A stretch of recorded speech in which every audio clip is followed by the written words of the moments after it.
Stand by to launch FanStream Sports. 3, 2, 1. Let's start. Hello, sports fans. Welcome to FanStream Sports. Nothing but pure sports. This is the JP Show. JP, it is so good to hear you back on the air. Stand by. Now, here's JP.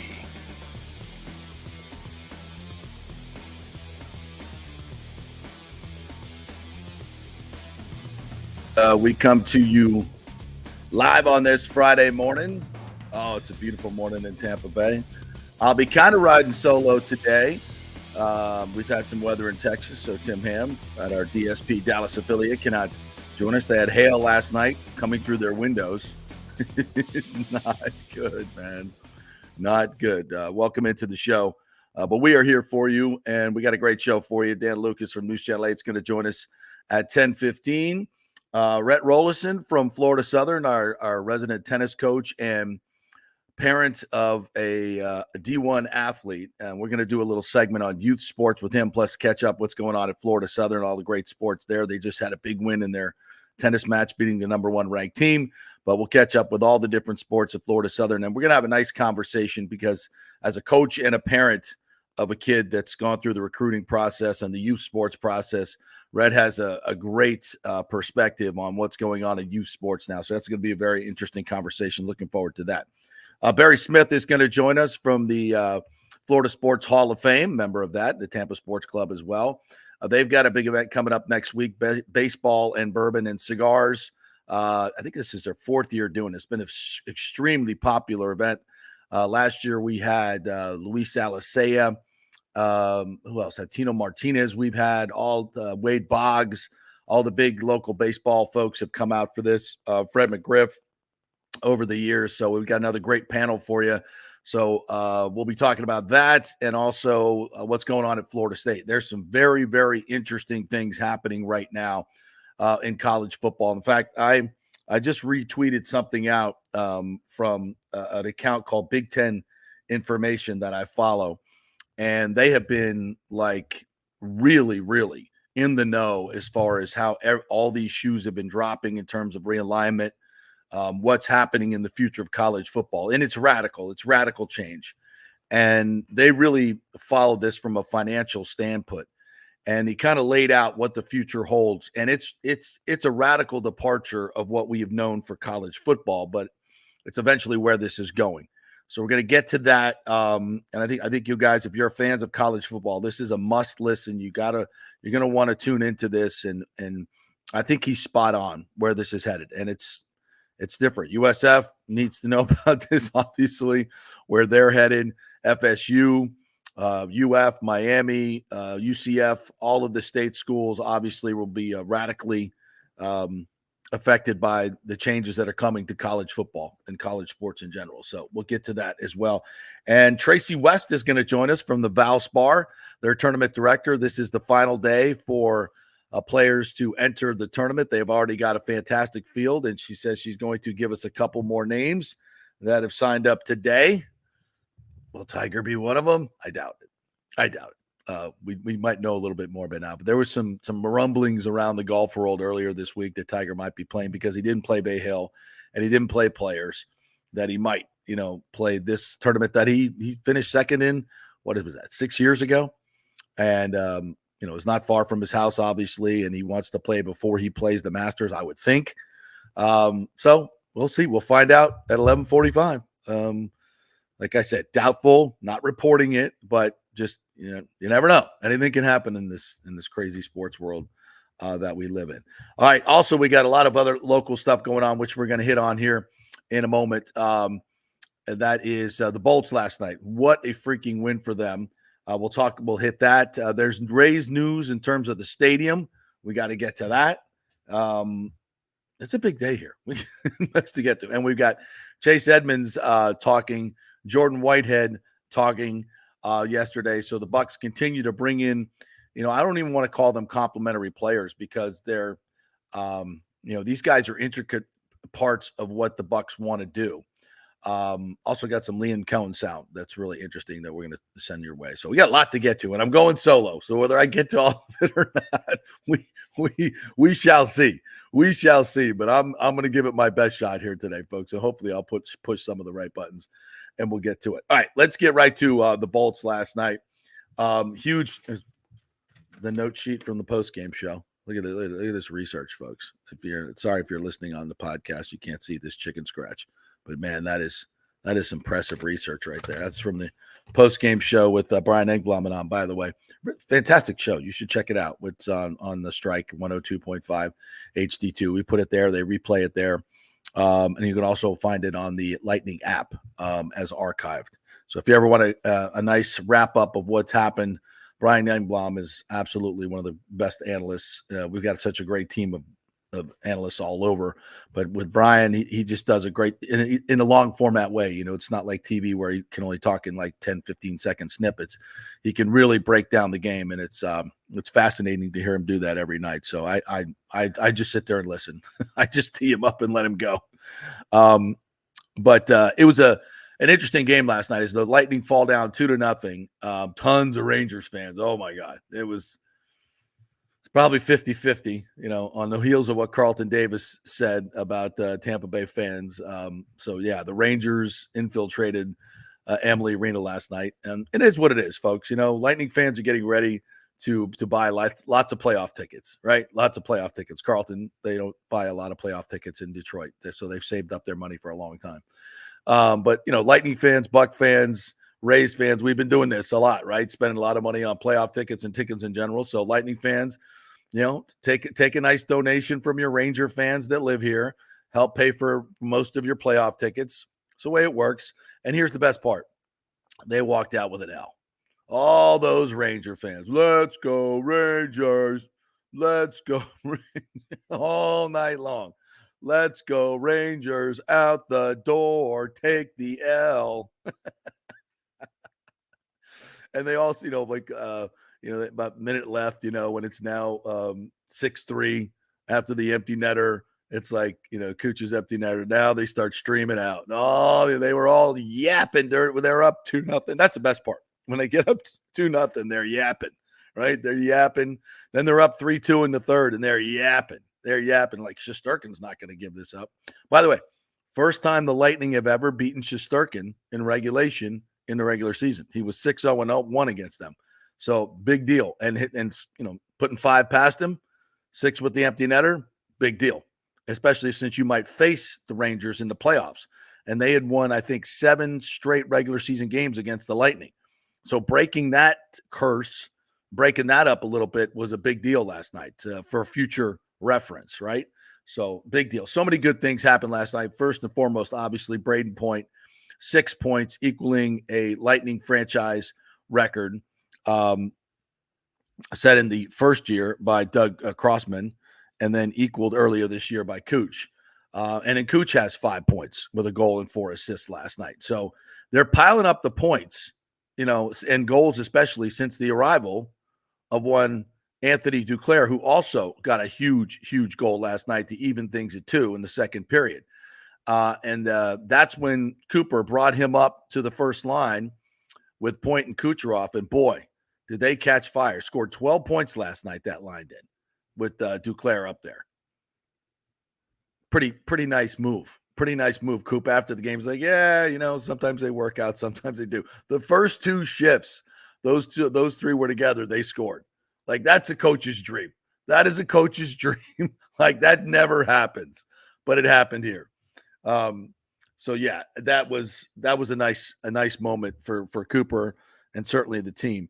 And there were so many like key points in the game. First of all, Vasi making, you know, huge Vasi saves in the first period, like he always does, to keep him in, because, you know, quite frankly, the Lightning were really, really flat. They were really flat. They came out flat. They were outshot 11-5 in the first. And, you know, you're thinking, oh my God, this could go the way of the Panthers game that we saw a couple weeks ago when it ended up 9-2. And you're thinking about that because the Rangers are a really good team and they've been really, really hot lately. They've won 3 in a row on the way in. So, you know, you're feeling like, you know, the new changes is everything. taking hold? Is it too much rest? Is this going to be another 9-2 that we saw with the Panthers a few weeks ago after a few days off? But it wasn't. They turned it around in the second period big time. Their defensive coverage in the first was awful. The first 2 goals, Panarin wide open, in the back door. And the next goal wide open in the slot. Just terrible defensive coverage, which we've seen way too often this year. But in the second period, I'm sure Cooper lit them up in the intermission. The second period, they righted the ship, changed the lines, and their coverage became so much better on the defensive end. So that was huge. Vasi made some huge saves in the third period too. One off of a Panarin shot, I believe it was, that he got with the stick handle. So a little lucky there, but made some really, really, really good saves in the third. And then Pointer, to me, last night, what the other storyline was just the incredible skill that was on display for this Lightning team. Let us, not forget how freaking good they are. Let us not forget how freaking good this team is in terms of their talent to score. Pointer's backhand no look to Stammer to give him the 4-3 lead was just, a piece of just absolute genius. Kucherov's pass to Braden Point on the first goal, and then Point roofs it over Shesterkin's glove. That's a huge moment right there because you break through, right? You break through. Now Shesterkin's, thinking a little bit. Then Duclair gets his kind of scrappy goal in his hands, very calm in front of the net. That thing popped right to him, and he didn't miss it.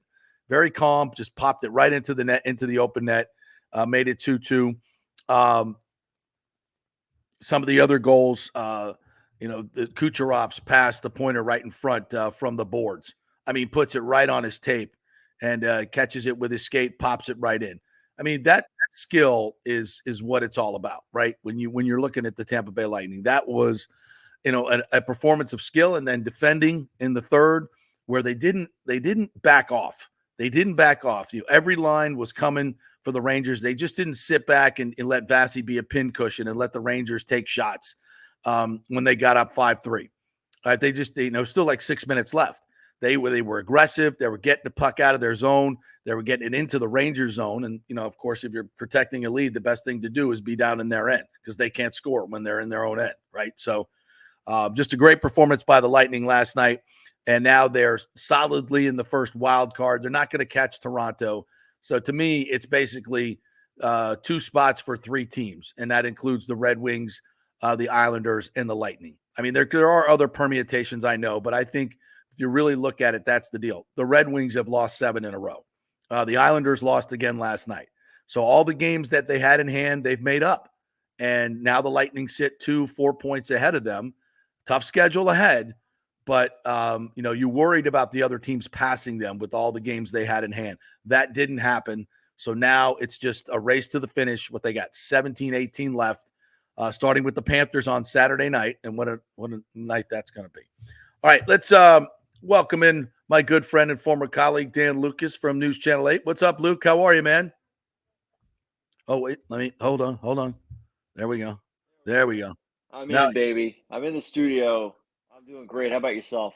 Dude, it's been a crazy week, hasn't it? This morning, yeah. Tim had a hailstorm in Texas last night. I woke up. He's like, dude, I can't do the show. I got no power. I'm like, you guys got floods, you got hail, you got wildfires, you got immigrants pouring over the border. Like, what the heck is going on in Texas? Exactly. It's crazy. That wasn't hail. He lives on the fairway at a municipal course.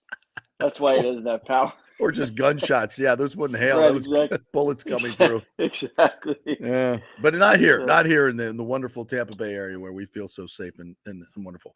All right, what a game last night by the Lightning, huh? I did. Absolutely. That 2-0. I'm going to be honest. I didn't see that coming. I did not see that coming against Shesterkin. We're going to pop 6 in, but right. what a response, huh? I'll tell you, in the first period, as the Rangers started to surge, the Lightning were playing okay, and then they made what's been dooming them all season, the mistakes, no matter what zone you're in, that are leading to these odd man rushes, and the Rangers made them pay. I mean, bang, bang. The first goal was a funny little bounce, and Hedman was involved in the play. Yeah. Radish was there up there. This is the kind of thing that's doing them in, and it's happening in spurts.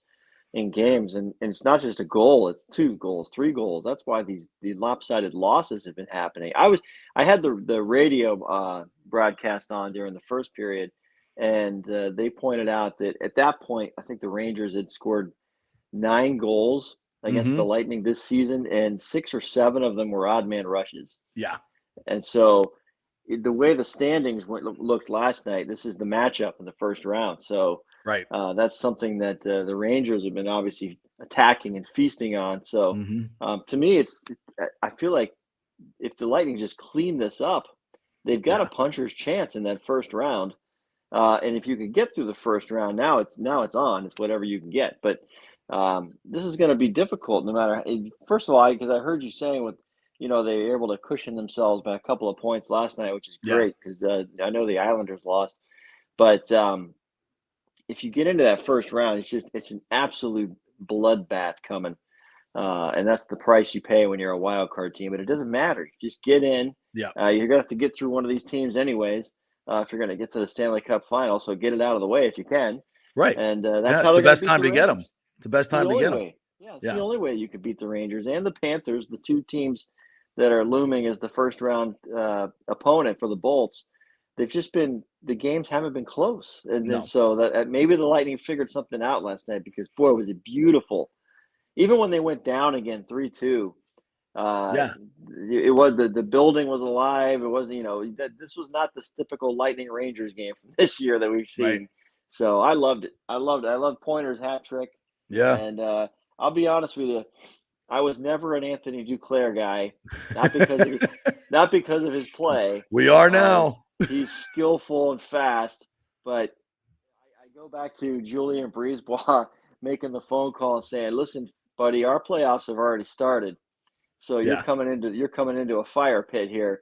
Yeah. And he's played 2 games. He scored 2 goals, so he's made a difference already. Yeah, and the fact that, they have that flat first period and then Coop moves them up to the top line. And in 2 periods, they scored 12 points as a group.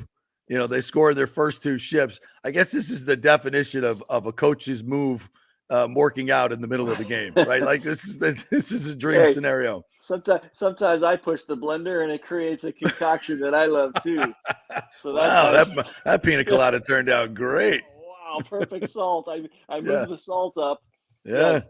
So Cooper's obviously a great coach. He'll figure something out with these guys. I was a little hesitant at the deadline when they made the moves. I know it didn't cost the Lightning much, but I thought if you're looking at maybe a rental situation, what is this really for? At the time, I didn't think they were going to make it into the postseason. My confidence level has shifted after the past 2, not just because they were wins and big numbers, but just because of the performances. I think they've got a shot now to get in there and solidify their spot. And you mentioned they're probably not going to catch Toronto. I agree with you. So it's Rangers or Panthers in that first round. And, you make a great point. Get it out of the way. That's the best time to catch them. When those President's Club teams, usually when they crack in the first round, right? The pressure is tremendous. I mean, think about it. If you're the Panthers or the Rangers, right? You haven't had, you haven't won a cup in a long time. And here come the Tampa Bay Lightning having, struggling, right? But the Lightning are already in the playoffs. So, we've seen this happen to a lot of we saw it happen to the Bruins last year. It doesn't, we saw it happen to the Panthers. We saw it happen to the Lightning against Columbus, right? These other teams they are at peak form because they have been in the playoffs for 2 months. Yes. They are chasing it where you've just been gliding for a month and a half, maybe 2. You haven't played those high intensity games with the playoffs on the line, and you get ambushed. And I'm telling you, these 2 teams are going to be the same way. And here come the Lightning with all that cup experience, all that playoff metal, and they know how to do it. And they're starting to surge now. They make some moves that really make them play better as a team. And that's what I think of the Duclair and Dumba. They attacked the 2 biggest weaknesses this team had: defensive coverage, responsibility, and lack of emotion and fire. And those are the 2 biggest weaknesses I saw in this team. And Duclair comes in and he lights their ass up.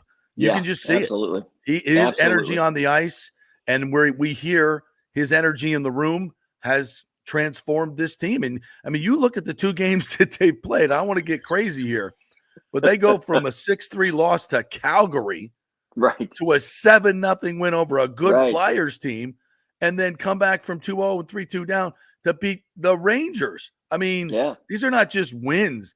These are statement wins. And that's a +10 differential since these guys got here. I know they're not, it's not like that, but it's kind of like that, right? Well, and I thought last night's game sent a message, not to the Rangers, but it sent a message to within the Lightning's own locker room that listen, you guys, this is what we're capable of doing. Right. You now have Great something point. to pull from. Like you said, the next game against the Panthers is going to be tough. The circumstances in the regular season, I don't care who you're playing, rivalry game or a Thursday night Calgary game. Mhm.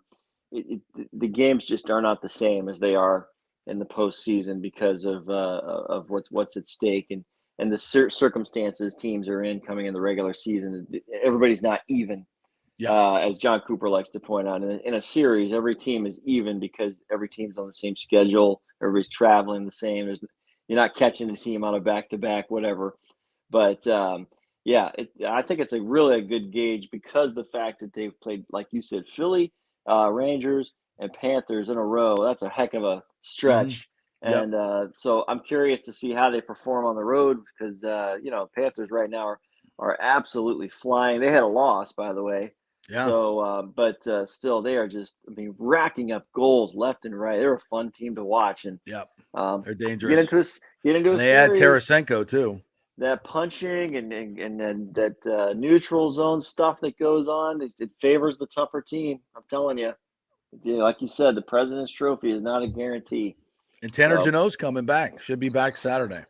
I was curious about him yesterday. Thought he was going to play. I'm telling you right now, I'm getting the sense that I don't think there's trouble, but I think that they really want to keep him as close to 100% as possible if this wild card thing happens. Yeah, because when he came back early, remember he was 12 games off. They brought him back early. It was too early. So Coop even said that yesterday. He's like, we don't want to make that mistake again. And like if it's like, we just added a couple guys. We're going to have to kind of shoehorn him in there right now because we're playing well. We've got these 2 wins. So if you're not desperate to have him, maybe you give him a little bit more time. But I kind of feel like, as you mentioned, this is going to be a different type of game with the Panthers on the road. It's going to get chippy. And you know who's going to make it chippy? Anthony Duclair. Anthony Duclair. He's going back to Florida. Yeah. And they put him up. Imagine him that he's coming back to Florida. He's going to be out there on the ice for the pregame skate and go, hey, guys, look who I'm playing with tonight. Kucherov and Point. What do you think about that? What do you think about that? Exactly. If they keep the lines the same, and God, why would you change them after that? So he's good. Welcome home. His performance last year in the entire Stanley Cup playoffs. I thought he was one of the reasons the Panthers made it all the way to the end. So when he's on, it's beautiful to watch. Like I said, I his physical part of the game and his sometimes he'll take part in the shenanigans, but when it's the shenanigans on your team for your team, you love it. So we'll live with it because I like it. He had a couple of run-ins last night with Shesterkin. And what I was pushed in. What do you guys? What's the problem here? So I think that's terrific, and the Lightning need that. The Lightning need to get back to being a team on the schedule, team circle, and I know they're in for a little bit of a war. So that's good. That's a good thing. Dan Lucas from News Channel 8 joining us here. All right, so the Bucks had a hell of a week, bro. Yeah, they have had a hell of a week, and you and I were both at the press conference the other day. And, from 40,000 feet, I look at this Bucks team right now and what's happened in the last week. And you covered this team for a long time, as I have, 27 years. And we've seen a couple of Super Bowl runs. And you get the sense, and we have covered a bunch of other championship teams as well. And I always get a sense of when something special is happening. Now, it doesn't always follow through to a cup or a Super Bowl win, but it usually leads to deep playoff runs. You've seen it with the Rays as well. And it comes when you see camaraderie in the room. Yep. It comes when you see chemistry developing. It comes when you really feel an organization where everything is going in the same direction. They're all, as I said, the pirate ship that is going with the wind, downwind. The sails are full. Everybody's aboard. Nobody's out on walking the plank. I mean, we are going. And Captain freaking Baker Mayfield is at the helm with the sword. Exactly. Right. And he takes less money. Mike takes less money. I think Levante got a little boost and he deserved it, right? You get a little extra this year, right? Because you got screwed last year. But that's the deal. It's like everybody's working for everybody else. That doesn't happen in the NFL anymore. Anywhere in sports, it's so rare to find a group of guys that really like each other. They hang out at Salt Shack. Everybody go to Salt Shack. Everybody seems like the whole damn team is there. So this is what I sense in everything that Baker said, everything that Mike said through the whole week. That's my overarching feel. And if you're a Buck fan right now, they may not be talented enough to win a Super Bowl, but I tell you what, from terms of chemistry and all that, you couldn't ask for a better situation. Your thoughts? Well, your job as a pro professional, any pro team, any sport, is to first get to the tournament, as I like to call it, and then just get yourself into a position to be able to either make a play or score a goal or take a drive and put it across the goal line when you just need it the most. But first you gotta go have a team that can get through the grind and get there on that stage, and then have a chance on that stage, and the luck will fall in there somewhere injury wise and all that. But in order to do that, I believe you generally have to have guys who like each other as coworkers in that room. Sometimes you get teams where they're just not all close, but when they play, it's beautiful. And that's fine, except this team, like you said, these guys are really buddies. And they've apparently, since the last postseason game, the game in Detroit, these guys have not only been hanging out, but they're texting each other all the time. They're keeping in touch with their deals. How are you looking? How are you looking? And they're trying. And I think that the wheels are turning in their own heads of how they think it can work. They see the numbers too, and they know that the GM is not out to screw people. The guy's got to put together a team.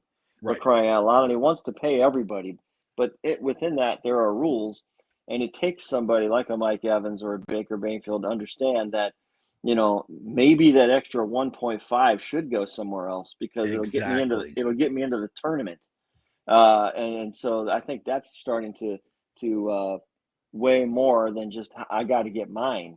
Every time you see that I got to get mine player, it's bad.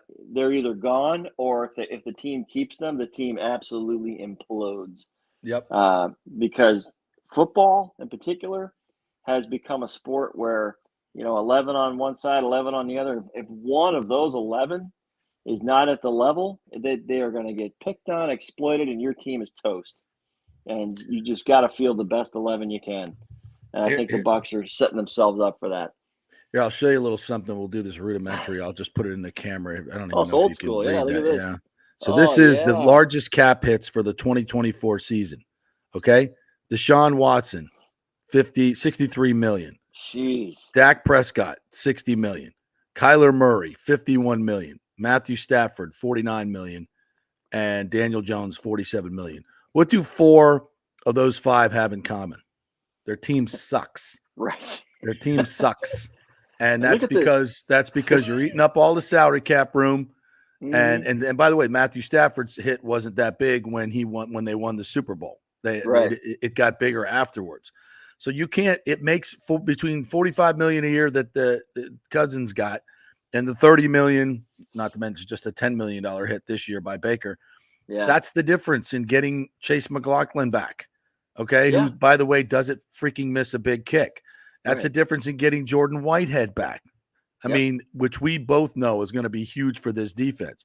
That's Levante David back. They needed a little extra money for that. Mike Evans back to get the Antoine Winfield deal. This extra 15, 20, 25 million. These are the players that are going to make a difference. I mean, winning and losing is such a freaking thin line in the NFL. If you can have more quality players, you got a better shot. I don't know why more quarterbacks don't do this, to be quite honest. As Baker said, it's life-changing money. How much more do I need? You know, Right, exactly. what's the difference That was between one- 30 and 60 million? I mean, I know the number, but in your Yeah. quality of life, what's the Yeah. difference? That's one of the things that he and I talked about, with the life Yeah. changing money, and I had the same chat with Mike about it because it was Yeah. life changing for him as well. We were talking about their foundations, and they are now financially free to make that take off. They both want their foundations to become bigger and have bigger impacts, but Yeah. you can't do that without cash. Mm-hmm. And so I think both of those guys have some plans. I know their wives are heavily involved in the foundation. So Mm-hmm. you look for big things from both of those guys in that sense, which is awesome. But when you showed me the Deshaun Watson number, that's about 25% of the cap? Is it close to it? Take your Jameis own Winston's budget. going to be starting. Take your own budget. Yeah. All right. Go to the right. grocery store with $100 and you're going to spend 25 on one item. On cigarettes. Yeah. Exactly. Exactly. That's why I know it very well from my days growing up with Roxy. Right. Yeah. Yes, exactly. So that's just I don't know. I think it's just asinine money. Yeah. But the one thing I've mentioned in the past, but is the most impressive thing that what Jason Light's doing is, they come back into 2021 and they did everything they could to keep the whole band together because they were Right. built for a repeat run. Exactly. And that was, it was a fun season and they fell short in that Rams playoff game. Yeah, But, and that's going to happen. Yeah. They built a team yes. that had camaraderie. It had everything the Super Bowl team, Yes. and what in the end doomed them. One dude got selfish. Yes. One dude got guy selfish. got selfish. And AB. the all in mentality. Yep.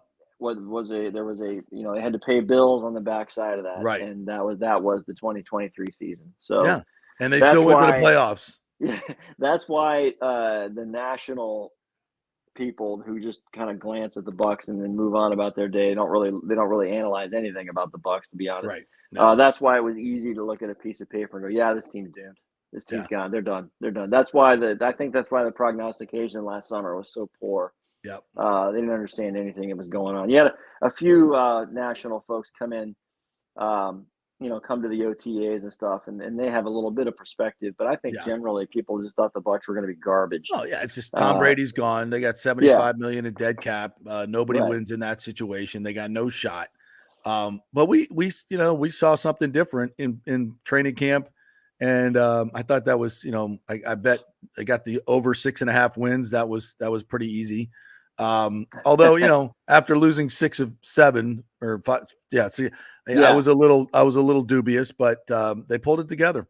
Yeah, And the lull in the middle of the season was equally as disheartening as it was on the backside. It was just really encouraging to see, I thought. Yeah. The fact Yeah. they pulled themselves out of it was really a nod. That's a nod to the head coach and the leadership on the team. And that's, to me, when Baker really solidified his spot now. And I think it would have been a great mistake to go in a different direction. Dan Lucas from News Channel 8 joining us here. The Rays are an interesting group right now. Yeah. The annual starting pitcher meltdown has happened already. Taj Bradley now. Taj, yeah. Golly, what? I don't. Can we get through a spring without losing a starter? Like ever? As if we said, can can the Rays win the division? And I always say, can they get to the starting line? God. And I can't believe it. And the fact that Kyle Snyder has these guys on a very strict routine, and Kyle Snyder, who a former major league pitcher himself, Mhm. is fully aware of of how far you can push, the risks involved, what's smart, what's not. It's not you can't say, what are these guys doing with their pitchers? They're just, I don't understand the flukiness of how something creeps into the picture. I'll give Taj Bradley credit for recognizing an Early issue on, when he was warming up and not Yeah. thinking, okay, maybe I slept funny, and Yeah. maybe I need to go out and see how the first inning goes, because now that's debilitating. But Yeah. they're saying, okay, maybe 10 days early in the season. No, Yeah. it's not. We're not going to see him It's till at never least May. 10 days. I've seen this movie before. They are the worst at that. I mean, But the yeah, Rays. exactly. Anytime the Rays say 10 days, multiply it by 5 or a season. Exactly. It's But the never guy what who's they really- say it is. the really encouraging thing that I'm seeing, at least if you want to go with a pitcher right now, Zach Littell, who was yesterday a terrific 5 innings. They extended him God, against Atlanta. his story's Uh, ridiculous. Oh, I just love I just love it, and he is going in the right direction towards opening day. The other guys, if you haven't really been paying attention, have had good outings and absolutely awful outings, and they're attributing it to, well, we're still worrying about how we feel and how we control and how we feel about our pitches, and I'm thinking that's fine, except if the guys are hitting the crap out of the baseball, then something's not right. Something's not right. So Zach Eflin's had some downs and ups. Mhm. The Uwasawa guy, who I thought, Yeah, I thought he was going to be good. Maybe not. yeah, when they brought him up, when they signed him on, I thought it was pretty intriguing, pretty exciting, and he's had some really, really bad outings. And I don't know if that's because he's got to adjust to a new environment, new game, but yeah, He seems nervous and just seems I like know he's I got ain't no putting him out there. confidence. Yeah, No way. I'm you not putting can't him out at this there point. No, in a game. no. For sure. But somebody's going to have to step in. Even Ryan Pepio, who was part of the Glasnow trade, has had a roller coaster spring. I don't know what you're going to get out of him, but I think Pepio is going to have to. I think Pepio is in the rotation. And Johnny he's gonna have to DeLuca's be. got a broken hand. So how's that Glasnow thing working out? Right, exactly. Well, if a trade bites the Rays in the ass for Oof, once, but wow. there's also we been already had very that with Blake encouraging- Snell, by the way. Oh Yeah. yeah, absolutely. By the way, why don't we encouraging spend some money and signs, go get Blake Snell? Did he sign yet? I don't think he signed yet. I don't think he has. I saw, bring him- you get on let's like bring you get him on home. social media, people like to speculate what it would be, and I saw Blake Snell with the Yankees logo. I'm like, no, it didn't happen. No, it didn't happen. It was just some idiot. Yeah, this is what the Yankees should do. Well, and listen, Shut Stu up. said, and Neander said they can spend up to 120 million. You know, they said they'll do it if it fits for them. Well, 1 year, 30 million gets you to 120. Right. Isn't that what you said? Does Blake Snell not help your team? Would he not fit into your rotation? What's the Yeah, he problem? does. Why are we not doing this? And as Eric Yeah, he Neander does. told the folks on at Sirius XM, say, you're talking to the wrong guy. When you're asking about signing big time players, you're talking to the wrong guy. Wait, you're the general manager. Don't you make these decisions? Right. So now he has to make a phone call. Nope. He's gotta make a phone I call. sure That's what don't. he's telling you. Yeah, That's exactly. exactly what he's telling you. So anybody that's telling you, the Yes. payroll is whatever we need it to be. No. One of the interesting developments in the spring was when they signed Ahmed Rosario, right before they started camp. He looks like And a steal.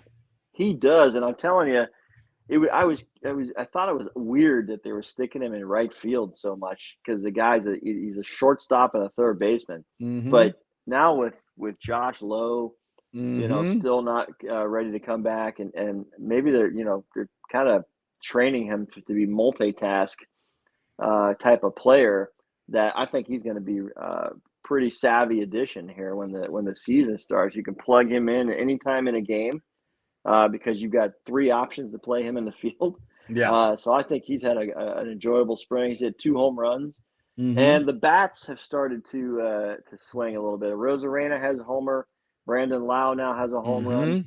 Yep. So the guys, and Jonathan Aranda, man, he's I don't know if he's the leading hitter. I don't know the numbers, but every time I see the highlights, Aranda's in them. Yeah. So he's playing well as well this spring. It's a crapshoot with this team. Health is going to be so important. Yeah. But I think they're going to be fun to watch again. I think they're going to be really entertaining, at least in the regular season. So we look forward to that. And I read another article today in the Times about the deal, the stadium deal, and it seems like it's heading south. The more and more people look at the numbers, the less and less they like them on the city and the county commission. And we had the guys on from Raymond James from NoHomeRun.com that detailed all the crap that's in this, and it's a terrible deal for the taxpayers. $2.4 billion, not $450 million like they tried to sell you on the agreement day. It's $2.4 billion to cost the taxpayers for a stadium in a failed location. From a political standpoint, you can't vote for it. They can't, and the numbers are all coming out. As much as they've tried to hide everything, It's finally coming out, and it looks like a horrible deal for Pinellas and St. Pete. I don't think it gets done, partner. I don't think it gets done. Not in its current form. There's no way. I stand by my comment until I see a shovel in the ground. It's not happening. So I see a bulldozer moving some dirt. Yep. I won't believe it. And what's disheartening is you watch Kansas City is moving forward. They both a ballpark downtown and the Chiefs. Are looking at a new stadium. Everybody can do it. Everybody can do it, but us, because of the owner. I don't understand it. I really don't. It's the owner. It's the owner, man. When you have an owner that just acts like he does and doesn't bargain in good faith, this should have been done. The Ybor deal should have been done. And anybody with a half a freaking sense and vision and wasn't ridiculously greedy would have done that deal. And Major League Baseball must be looking at him going, dude, what were you thinking? You greedy. Here's the thing, though. JP, we are in March of 2024. Yeah. If you cut a ribbon today and put hard hats on a site, you're barely making. Well, they can play another year at Tropicana. There's no hard deadline there. They can relic. Yeah. They can keep playing there forever. From a ceremonial perspective, I think when the lease is up at the Trop, it needs to have the old they literally need to have that at the stroke of. I got to have a hand on that plunger. No, I mean that's got to be my job. Come on. Exactly. I mean, let's do it. Let's do a poll. Who deserves it more? Me and Hagen. Let's go. I did see. I did read the article the other day, and I think you had retweeted it or re-X'd it, whatever we're supposed to say, of the Braves ballpark impact on that square, and that goes to what I've said ballparks do to communities. Yes. Years ago, when the White Sox ballpark was built, it immediately transformed that area, and it's starting to spread now through the South Side. San Francisco, same thing on the waterfront. Washington, and in Washington, Houston, when I went to a Nationals game in the summer of 2018, and so that's been 4, 5, 6 years now, and even then it was all cranes and construction, and now it's completely hopping. What used to be a dead piece of land by the Naval Yard. Absolute, blight, urban blight, and they've transformed it. All right, partner, great stuff as always. Really appreciate you helping me out. A little co-hosting this morning. Thanks, buddy. What we got coming up on Channel 8? I hear some hail, JP. It's hailing in the house. I don't know what's going on. I think Tim just got drunk last night and thought it was hail. But, we got we're stocking up the interviews for Super Sports Sunday this week. Jordan Whitehead, Baker Mayfield, even a nice little sit down with Byron Brown at USF. Oh, nice. Who's we can't forget this is spring practice for USF too. He put on 15 pounds. Looks this is a critical spring for them to get it right. And Alex Golesh to tweak, because I think the Bulls. I'm excited for the Bulls, but I think they have to go on a run in 2024. There's too much at stake in college football right now, with the landscape and the way the conferences are getting ready to implode. I agree. I think that when this all plays out, USF is in the perfect spot to be grabbed and put into a big league, but it is upon the teams and what they can do. Their job is to win. It's upon the teams to win and keep the culture moving forward. Basketball has carried it through the lull that we usually have, and now football can take it out. From Coach Amir's boys, who played today, by the way, in the AAC tournament, and just keep it going.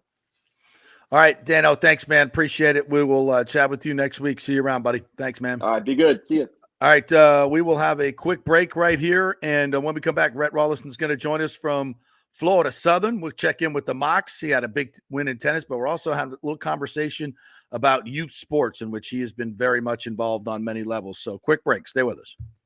JP here from my friends at your local Synovus Bank, and I do mean friends, and I do mean local. One of the local managers in Tampa is John Acosta, big fan of the show, and I've known him for over 40 years. He's been in local banking since 1983. You talk about developing relationships. You don't stick around for that long unless you're doing things the right way and have a great reputation, and that's the focus company-wide at Synovus. Big enough to handle any complex international transaction, but small enough to answer the phone when you have an urgent question about your business or personal account.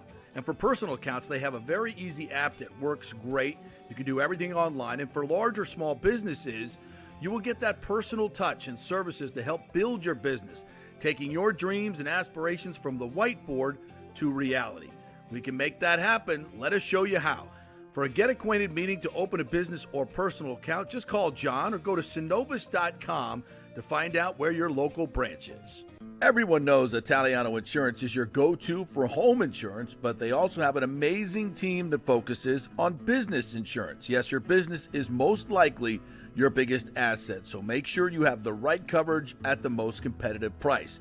And if you started a side hustle recently, don't forget you need business insurance, because if you get sued in this over-litigious society we live in, you could lose all your personal wealth. So get that business insurance. And for the best customer service, always choose Italiano. My representative, Charity, is amazing. I called her late on a Friday because my insurance was going to lapse. She stayed late until the job was done. You just don't find that anymore.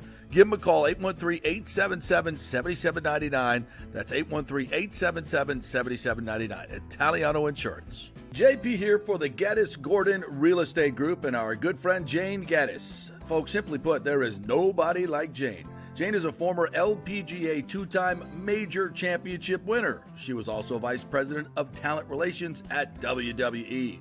She also has a law degree from Stetson. So if Jane can drain a 10-footer to win the U.S. Open and stare down Hulk Hogan in the boardroom, you want Jane on your real estate team to not only negotiate the best deal, but find you the perfect home or investment property. And when you work with the Geddes Gordon Group, you become part of the real estate family and get concierge services that include expertly staging, marketing, and preparing your home for sale. Advice on golf properties. Hey, you might even get some golf tips. Many of their clients become friends long after the sale or purchase is completed. It's all part of the deal. So if you're looking for that perfect home or investment property or trying to get top dollar for your home, go with Jane Geddes and the Geddes Gordon Group, because there's nobody like Jane. Call 813-485-6808 or go to GeddesGordon.kw.com. That's GEDDES Gordon.kw.com. or call 813-485-6808. Let's go. Right now, back to the show on FanStream Sports. All right, welcome back to the JP Peterson Show, brought to you by the great folks at the Jeeves Law Group, JEEVES lawgroup.com. They are local and they get results. Make sure if you're in an accident or your car's been totaled or you need some legal advice, it's the Jeeves Law Group. Get a free case evaluation at jeeveslawgroup.com. All right, want to welcome in my good buddy, Rhett Rollison, tennis legend, head coach at the Florida Southern. The Mocs get a big win over the number one team in the land. What's up, Rhett? How are you, partner? Oh, I can't hear you. For some reason, we got no audio. Let me see if we can do this. All right, I can't hear you, Rhett. Can you hear me? You can hear me. Can't hear me? Pop out and pop up. You can hear me? He's giving me the thumbs up. Can't hear me? No? Yes? Yeah. Okay, I can't hear you. So hit the mute or something on your phone there if you can. Or pop out, and then pop back in. Sometimes that works. Reboot. This is called producing on the fly, folks. No, I can't hear you. Can you guys hear him? I'll ask you guys out there in my comment section, which we're going to get to you guys in just a little bit. Can you guys hear him? Because I cannot hear him. I cannot hear Rhett. Yeah, pop out and pop back in. Yeah, real quick, we got some Chase Edmonds sound from yesterday we're going to get to, which I thought was really interesting. Yeah, you guys couldn't hear him either. Pop out, pop back in. That always works. So we're going to get to that. And Jordan Whitehead as well, as Dan Lucas said, he had some interesting comments yesterday. And it's all the same, man. It's all the same. In terms of, there's more interesting things. Hopefully we'll hear. Let's try this one more time. But everybody's pulling in the same direction. All right, Rhett. Can you hear me fine? Now I got you, buddy. No, it's the old reboot thing, Sorry man. about that. Yeah, no, it's cool. If it doesn't work, you just reboot, and it usually works. So what's up? It was a great day. Thanks for having me. Yeah, it's been a great week for Florida Southern tennis. We got 3 W's against number 4, number 22, and number 1 on consecutive days. So probably the best week. I'm not doing much. Maybe I'm just pushing the right buttons. I didn't hit any balls this week, but Yeah, the guys have really had a great week, and I think it makes the coach look good, and Yeah, it does. yeah. They listen. I didn't hit one ball, and I didn't have to hit one serve or one return, but maybe tell a few jokes on changeovers when it got tight, and the guys responded and make me look good. Yeah, that's awesome. Well, give me some names. Tell me, who was that young gentleman you brought over to Palmacia that put a hurting on Sal Palantonio and Yeah, Johnny Clark, Matt the Hewitt, Philadelphia boy? Matthew Yeah. Hewitt. Yeah, I think he's got a little wrist injury right now. I think he tried to show off for you guys and maybe tried to hit too big. Oh And no. no, hey, listen, we got a great bunch of guys, and what's really cool about it, JP, is I challenged the guys when I made the schedule. When you see three really tough matches back to back to back, that's really tough. Mhm. It's hot, it's physical, but in order to win a conference tournament or a regional, you gotta win 3 matches in 3 days. So that's kind of the challenge, and I treated it like, number 4 Mississippi College on Tuesday was the quarterfinal, and number 22 Auburn Montgomery on Wednesday was the semifinal, and number 1 University of Indianapolis yesterday was the final. And the guys responded. And what was really cool about yesterday, JP, is one of my starters has been dealing with a bit of a health issue, so he didn't play. And then my number 7, 8, and 9 guys are all dinged up. So my number 10 guy, Edo Melindo from Italy, who's only played 1 match all year, you throw him in at number 6 and he beats the number 70 ranked player in the country. So it's next man up, JP. Wow. And that's what's really cool about all this is the guys really took to heart the team aspect and next man up and got it done. Well, congrats to the Mocs. Congrats to you. That's an awesome accomplishment. Catch me up on some of the other teams. We got your son, Tanner's on the baseball team. How they doing? Yeah, they struggled a little bit early out of the gate. They're 8-10, but I think all the 10 losses, I think 7 or 8 of them are to ranked teams. They're in West Georgia this weekend for a 3-game set. Tanner, it was great, JP. Last week we beat Wingate, which was the number 15 team in the country. So we really had 4 quality wins in the last week. So nice. I left the match and went to Henley Field over across town, and Tanner entered the game in the 6th inning and nothing game, and pitched 2 really good innings, and we scored a few runs and got the win. So nice. I was able to be the top 15 team and watch him get his first college win on the same day. So that was special. Day. That was absolutely special. Well, congrats to that. Basketball team's playing today in the tournament, right? Yeah, they play at 12 o'clock down in Fort Lauderdale. They're playing at Nova Southeastern, which is the regional host. There's 8 teams there. They're playing Clark out of Atlanta. Southern's the 3 seed, Clark's the 6. So, yeah, good opportunity for them. They've had a great year. They did beat Nova this year, who was number 1 in the country. And again, it's nice. Yeah, Florida Southern's, I'm telling you, it's a hidden jewel in Lakeland, man. We get, 30 national championships, and the athletic department is really, stands behind the coaches and enables us to go out there and do the things we did yesterday by getting a big win against UIndy. And I couldn't be happier to be the head coach at Florida Southern, and just couldn't be happier to be close to home and more importantly, kind of changing gears. And I know what you want to talk about is making an impact on young people's lives, because that's what it's about, JP. It's not, these guys may dabble in professional tennis when they're done. I mean, we got some really good players, but that's a tough life. And it's, I told them when I'm recruiting them, it's more important for me to see you get your degree, to be a good husband, to be a good father, and to be a successful business leader. And if I can help, mold you in that way, that's much more important than anything I can tell you about tennis.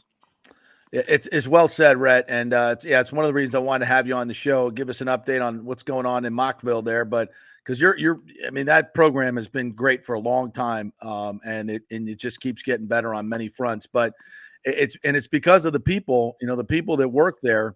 And I know a few of them, including yourself, are super quality people. And that leads me to this discussion of youth sports. Now, as a father, you've watched Tanner grow up and play high school sports and youth sports. You've been through it all at a pretty elite level.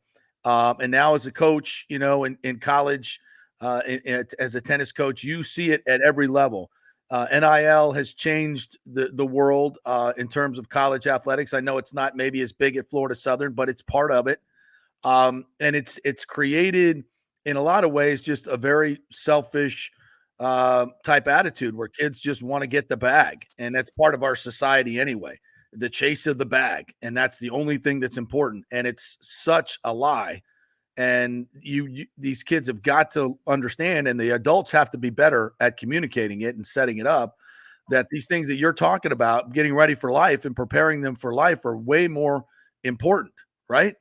I mean, I can't say it any better than you just said it. I think the old adage, the grass ain't always greener on the other side, is a huge factor. You know, if the guys can't get it now, if they can't play as a freshman, you know, if they're not playing where they want to be, or, you know, and the problem sometimes is mom and dad won't be real with them. You know, it's like, listen, you know, wait your turn, you know, and be a good teammate and do things the right way. And that's what I told Tanner as a freshman. I'm like, dude, I have no idea if you'll even pitch this year. I mean, God, he's already thrown 12 innings. Like he pitched the first conference game, and like, and it's just like, you do things the right way. You show up every day. You work hard. You know, guys are going to get injured. Guys are going to get nicked up. That's right. You know, guys are going to make mistakes. You know, just let the course play itself out. And I mean, we see it at Division II. You would be amazed, like at the portal. It's just like, you know, and we did get a player out of the portal last year, but he found me, you know, and he was at Montana at a Division I school. And the reason he wanted to come to Florida is, I mean, we play in the best conference in the country and the weather's good. And, you know, like yesterday, we had like 150 to 200 people out there at our match. I mean, there's a lot of Division I schools that don't even get close to that. So, you know, and you get these guys that think they have to go D1, or, you know, I got to go D1. I got to go Power 5, you know. But, hey, listen, I had a guy tell me one time, JP, is it better to catch fair balls or foul balls? You know, and I think that's so true. I'm like, it's more fun to play. So I think it's so important and, you know, Tanner played for Ostingers, Jimmy Osting. And what I loved about him as a travel baseball coach is he was real. Like, he would tell you where your niche would be in college. He's not telling Tanner, Tanner, you know, you throw 86, 87 from the left-hand side, you know, you need to go to Florida or Florida State. You know, my dad was a pitcher at Florida. My dad was a pitching coach at Florida. You know, Parker Messick, you know, from Plant City went to Florida State. But you got to know where you're best suited, where your lane is. You know, and here's the problem. Too many coaches tell parents what they want to hear instead of telling them what they need to hear. I think you're doing parents a disservice and you're doing kids a disservice. And I'm the same way as a tennis coach. I'm not going to tell you you're the best player in the world if you're not. I'm going to tell you what you need to hear to become better, not what you want to hear, because that's fake. And I'm not about that. And I think if more travel coaches and youth coaches would be real with kids and real with parents, I think we would not have this problem. Well said. Rhett Rollison joining us here, a tennis coach at Florida Southern, also proud papa of a young man, Tanner, who went through all the youth sports. And in the youth sports space, Rhett, one of the things that I'm really concerned about is how it has been businessified. Is that a word? Businessified. It's no longer recreational. It's no longer fun. It's a business. And it's the adults that are doing this. They're creating these travel teams and these travel experiences. I don't know why anybody in the world needs to travel the world to find a baseball tournament when you live in Florida. For God's sakes, we have the best players in the tennis the same way. Why do you need to be spending thousands of dollars to go to Indianapolis for a freaking baseball tournament? You know? What I love about our group that we had, our travel group at Ostingers, is we were ranked number 1 in the country in perfect game, JP, and everybody on our team was from Hillsborough County. Yeah. You know, most of them from Eastern Hillsborough County. Of course, we had Arjun Amala, who was a first-round draft pick of the Blue Jays. You know, we got a bunch of really good guys, but excuse me, we're playing in the semifinals and finals of these big tournaments, and teams are flying in pitchers that day to play us. That's just, God, are you kidding me? That totally takes the aspect of team away. Yes, you know, and that's they're when flying in pitchers for a youth tournament. Yeah, we won the Perfect Game National Championship in Atlanta last year, and in the semifinals we played a team out of Miami. They flew 2 UM commits in the day of, and it's not a good. Listen, what are we doing? My kid Tanner was the winning pitcher in the national championship game. And listen, he wasn't the best pitcher on the team. It was his turn to pitch. Right. It's like, what would I think as a parent if my coach would fly in a kid to pitch in his spot? Disgusting. Yes. So Disgusting. that's why I love the travel experience that we had with Ostingers. Yeah, I guess you can do it right. I mean, where they charge. You I can. see these people charging $5,000 a quarter to play baseball. I mean, there are a lot of. And one time, I talked to this one young gentleman.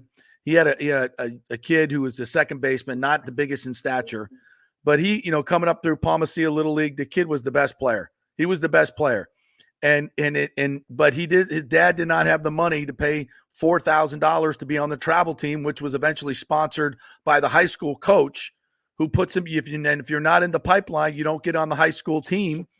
I mean, this is not what. I mean, back in my day, you showed up for tryouts, and it didn't matter who you were or what you were. If you were the best player, you were going to make the team. There was none of this political BS that goes on, and it extends to high school teams, right? Too many agendas, JP. Yeah. Too many agendas. And that's where parents have to do their research and kind of know what you're getting into. And, do your due diligence, vet them, them. And the best thing you can do is ask questions of people who have been through the system. Because again, I'm not telling you our travel ball experience was cheap. It's not, but if it's well worthwhile, if they're not money grabbers. You see so many money grabbers, but the experience we had is you get an organization and you get a leader of that organization who is vested in that kid, is real with that kid, wants to develop that kid, and not just get a paycheck. It's not cheap. But it's to some extent it's a necessary evil to get your kids in front of college coaches. But again, there's a right way to do it and a wrong way to do it. And to your point, I would say that the experience we had may have been the minority, because too often it's not about the kid. It's about the coach. It's about coach padding their wallet. Yeah. That's not fun. So as you see right now, the landscape for high school sports and college sports and NIL, what are the things that you're worrying about? What are the things, the red flags that you see? If the parents out there that have their kids that are about, at that age and are about to enter all these things where, do we do travel ball? Do we do high school? Where do we put our money? Where do we put our, what are the red flags? Give us a roadmap for these parents. Well, it sickens me when I see high school kids transferring to other high schools. It sickens me. Listen, go be a leader in your school. I don't care if your team may not be as good. The colleges are, if you throw 91, 92, or you hit 15 home runs, they're going to find you. Yeah. You don't have to be at an elite school. And that's one thing that bothers me. It's just that old grass is always greener on the other side. Now, and we have an NIL deal. I mean, we're the only school, the only team on campus. We got a little deal with Smoothie King. Jason Hutto has been great. Just was a relationship that I had by teaching lessons to his daughter. It's not anything I really sought out, but yeah, that's cool. So it even happens, but they got to realize that just getting an education, it's like the whole aspect of these guys that are getting $1 million before they ever take a snap in football. Yeah. And like, you get guys that are like, I know these college baseball guys, you got Chase Burns, who went from Tennessee to Wake Forest. He's getting like $1 million. It's like, where are we? Like, do I think that some college athletes may need to get a stipend, but across the board? Possibly. Listen, I've got a friend, Jackson Knotts, who's a long snapper at Texas Tech. And I kind of like the way Texas Tech does it. They give every player the same amount of money, because if I'm a left tackle and That's I'm interesting. if I'm a left tackle and my quarterback's getting a lot more than me, who's to say I might not let a rush in get by me every now and then, because I'm jealous. Yes. And I just think it's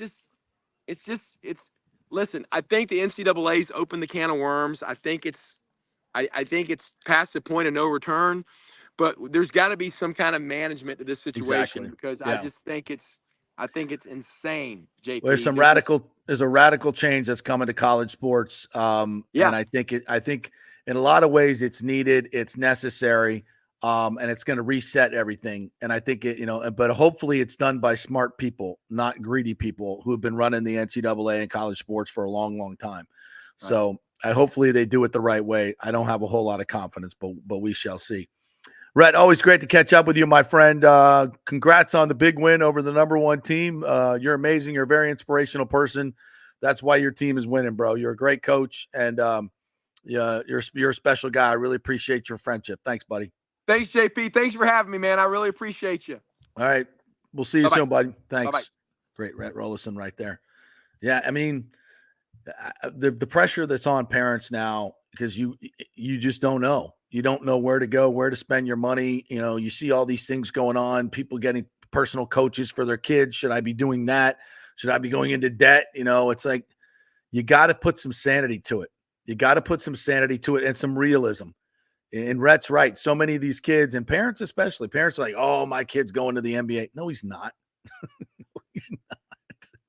Everybody knows it but you. But you're making major life decisions based on that. That's crazy. You can do it in a better, smarter way. And I think a big thing of what he just said, and that goes for almost everything in life, you got to vet these people. You got to vet these travel people. But sometimes, where you live in an area, you don't have much choice. I mean, I've been told stories about this volleyball cartel that's in Tampa Bay that it's basically a monopoly and you have no choice. I mean, that's not the way sports was meant to be played. It's not the way girls were meant to develop in the sport. It's just not. So we need at almost every level in youth sports, we need some sanity and maybe some guardrails for not just college athletes, but high school athletes and everything. We're about to open up Florida to NIL for high school athletes, which is the right thing to do, but you got to do it in the right way. There's got to be some guardrails. And right now there's really not. So I'm not pretending like I have all the answers, but I'm going to get to in our next segment a little bit of interesting stuff that's out there in terms of college basketball and college football. By the way, there's been some signings. Leslani Wilkins says, have no fear. The Rays just signed Jake Odorizzi. Problem is it's 2024. Yeah. Not Blake Snell. Jake Odorizzi. Oh, shocking development. Looks like the Bucks have signed Bryce Hall. Is that true? Okay, guys, let me check on that during the break. James says, look what's happening to Title IX. JP, young girls will get crushed, and it's sad what is happening. Yeah, well, the NCAA is supporting transgender athletes more than women athletes. So it's just bizarre on so many levels. Yeah, crazy. All right, we will take a break here. We got lots more show to you to get to. We're going to come with the college football stuff that I promised you. We got that. We got some Chase Edmonds things and some much more coming your way. Tracy West is coming on from the Valspar at the end of the show, going to give us the final player list. They've got some big additions coming your way. We shall see. I don't think it's going to be Tiger, but you never know. Never know. And Barry Smith's going to join us to talk some Florida State stuff. So stay with us. This is The Strike. 102.5 WHPT, HD2 Sarasota, Tampa, St. Pete. JP here for the Jeeves Law Group and my man, Scott Jeeves. If you're going to hire an attorney, do you want some guy looking for a quick settlement and a quick buck, or do you want an attorney with some chops? Scott is a board-certified civil trial lawyer and a certified circuit court mediator. Been practicing in the Tampa Bay area for over 30 years. He is a peer-reviewed AV preeminent-rated civil trial lawyer. They just don't hand out those classifications. He's been the lead class action counsel on many complex consumer protection cases and has handled hundreds of serious personal injury cases. He's dedicated his career to protecting injured victims and is committed to vigorously representing you. We're local, we're trusted, and we get results. Personal injury and personal attention. Call for a free case evaluation. That's 888-9-JEEVES. That's 888-9-JEEVES. The Jeeves Law Group. JP here for the Geddes Gordon Real Estate Group and our good friend Jane Geddes. Folks, simply put, there is nobody like Jane. Jane is a former LPGA two-time major championship winner. She was also vice president of talent relations at WWE. She also has a law degree from Stetson. So if Jane can drain a 10-footer to win the U.S. Open and stare down Hulk Hogan in the boardroom, you want Jane on your real estate team to not only negotiate the best deal, but find you the perfect home or investment property. And when you work with the Geddes Gordon Group, you become part of the real estate family and get concierge services that include expertly staging, marketing, and preparing your home for sale. Advice on golf properties. Hey, you might even get some golf tips. Many of their clients become friends long after the sale or purchase is completed. It's all part of the deal. So if you're looking for that perfect home or investment property or trying to get top dollar for your home, go with Jane Geddes and the Geddes Gordon Group, because there's nobody like Jane. Call 813-485-6808 or go to GeddesGordon.kw.com. That's GEDDES Gordon.kw.com or call 813-485-6808. Everyone knows Italiano Insurance is your go-to for home insurance, but they also have an amazing team that focuses on business insurance. Yes, your business is most likely your biggest asset, so make sure you have the right coverage at the most competitive price. And if you started a side hustle recently, don't forget you need business insurance, because if you get sued in this over-litigious society we live in, you could lose all your personal wealth. So get that business insurance. And for the best customer service, always choose Italiano. My representative, Charity, is amazing. I called her late on a Friday because my insurance was going to lapse. She stayed late until the job was done. You just don't find that anymore. Give them a call, 813-877-7799. That's 813-877-7799. Italiano Insurance. Let's go. Right now, back to the show on FanStream Sports. All right, welcome back to the JP Peterson Show here in our second hour, as we're going to get into some college football stuff and some Bucs signings. Lots of breaking news going on right now. We are brought by great folks at Bay Area Modern Medical Center that also bring you Testosterone Tuesdays. Get your testosterone right. It's a big game changer, guys. And the best place is with Chris Lugo and Bay Area Modern Medical Center. They will spend an inordinate amount of time with you for not just testosterone, but your entire health profile.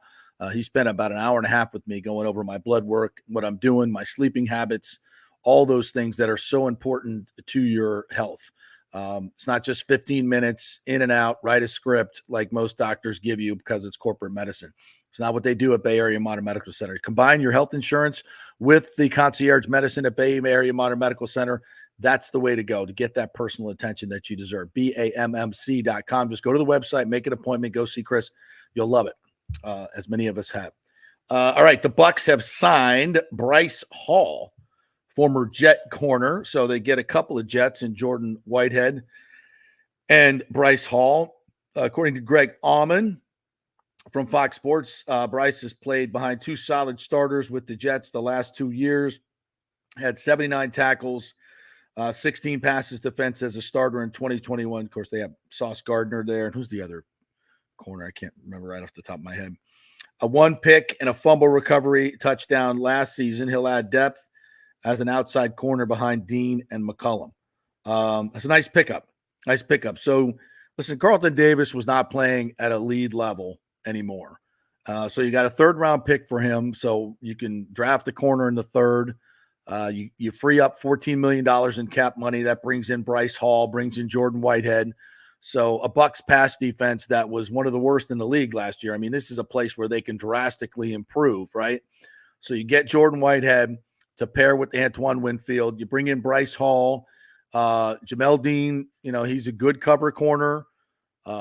We would like, him not to be the Roberto Duran hands of stone. At some point, maybe he'll learn to catch the ball. We'll see. But they'll find somebody in the draft as well. There's no question they're going to draft a couple of defensive backs. They may not be done trying to find some better corners, but I think improvement of the pass defense will obviously a pass rush is going to help that as well. So they're starting. I think it's going to be better when they're done with it, but it's definitely an area where they need improvement. Also, I guess the Rays have signed Jake Odorizzi, if I'm not mistaken here. So let me do a little quick update on the X machine here. Oh, and by the way, I believe Devin White has just tweeted out that he's a damn Eagle. So he's going to play for Philadelphia. That's a good spot for him. That's if you're a Buck fan, that's what you want, because that locker room evidently is in turmoil. So let's throw another selfish player in there, mix it up. Because, listen, the Eagles are part of the Bucks competition in the NFC, right? No question about it. Do we play the Eagles next year? And we just got done playing the NFC. No, I don't think so. But how about that? Devin White to the Eagles. At least that's what he tweeted. Jake Odorizzi. These are all old tweets, so I'll check on that. But yes, according to my commenters, and you guys are pretty awesome about that stuff. Where is Odorizzi at this point in terms of his career? I haven't even looked at his numbers lately, so I'll have to do that in an upcoming break. Nathan Elliott, might as well get to some of the comments here. Thank you guys for jumping in. Devin White wanted to go to Philly last summer. That is where he wanted to be traded to. That's right. So good riddance to Devin White. We should have traded him last year and got something for him. At the beginning of the season, was I not yelling and screaming? Trade Devin White. Think how much better this team would have been with KJ Brett for an entire season. And you would have got, for the season for Devin White, what do you get? A 2?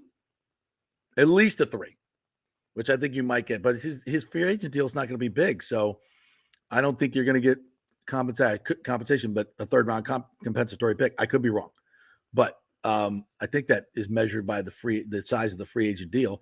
And I don't even know what his deal is, but it ain't going to be a lot. There's no way. It ain't going to be $100 million. I think it's probably all right. Let's play guess the bag for Devin White. And if you guys have seen some numbers, because I'm producing here, guys, it's hard for me to do a lot of different things this morning. So if you've seen some numbers, tell me. What do you say? Up to $7 million? That's your guess, Yeezy? Yeah, I'm going to say it's a kind of a Jordan Whitehead, 2 years, $9 million incentives to get to 12, somewhere in that range. It ain't $100 million. I mean, we've talked so much about Devin. I don't want to go down this rabbit hole, but we were spot on, absolutely spot on with where this guy was at and where he was going. And anybody who thought he was some transcendent linebacker, Ray Lewis, top 5, love you, Ray. Jonathan Vilma, you guys are not great scouts. He's not. He's just a freelancing dude with great athletic ability. And you can't play in this league like that. They find you. And they've found him for the last 3-4 years. And it's been a huge part of teams making winning plays against the Bucs in crunch time. Go back to the Rams playoff game. Go back. I mean, it's good riddance. I wish him the best. I wish him the best. And I've said this from day one about Devin. We love you. Grow up, man. You got to grow up. And all these people that have been giving you advice, you haven't taken any of it. Guys that really care about you, like Levante David. If you could only have taken pages out of his book and learn how to be a pro like him, boy, what you could have done. Hopefully you'll turn it around. I don't wish any ill will on anyone. Hopefully you'll turn it around, brother. Wish the best for you. I know you've been through some tough times with your dad and all that. And we wish you the best. But, we're talking in terms of talking about sports. You can't be that selfish guy on a team full of team guys. You stick out like a sore thumb.